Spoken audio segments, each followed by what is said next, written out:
Iniimbestigahan sa Camp Karingal sa Quezon City sina Angel at Loti Manalo, mga kapatid ni Ka Eduardo Manalo na punong ministro ng Iglesia ni Cristo at 31 iba pa. Kaugnayan ang dimanoy pamamaril sa compound ng Iglesia ni Cristo nung naghain ng search warrant ang mga pulis para raw sa mga baril na dimanoy nasa pag-aari ni Angel o ni Angel.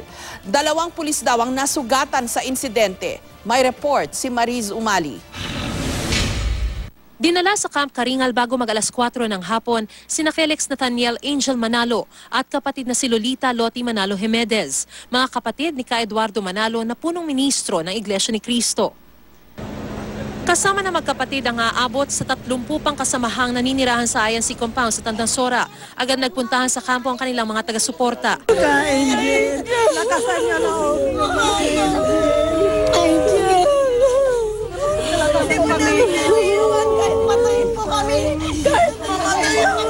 Awang-awa sa sinapit ng mga kapatid namin, hindi naman sila masasama. Anak po lang ka-RD yan. Gusto lang po namin manawagan sa presidente. Anuhin niyo po ito, imbestigahan niyo po ito. Makikita niyo po ang laking panganib sa buhay ng mga tao na yan. Nang tanungin si Angel kung bakit siya sinama ng mga pulis. Hindi ko po maintindihan eh. Hindi ko po maintindihan. Basta minimolish po yung bahay. Nagkaputukan daw po kanina doon sa compound nyo?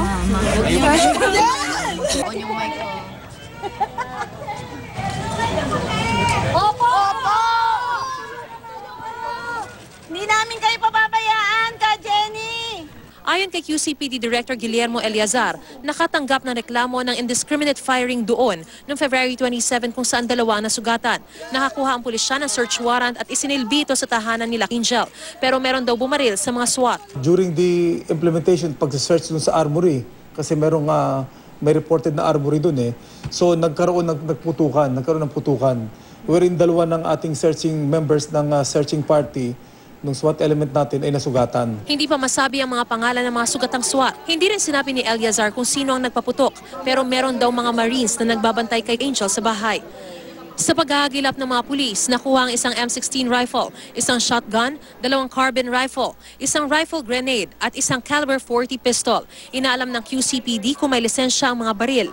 Ang bahay na tinitirahan ni Angel ay balot ng kontrobersya. Sabi ng INC, kanila iyon, kaya dapat nang lisanin ni Angel. Pero sabi ni Angel, ito ay ipinamana sa kanya ng kanilang ama, si Ka Eranio Manalo, ang yumaong dating executive minister ng INC. Mariz Umali, GMA News.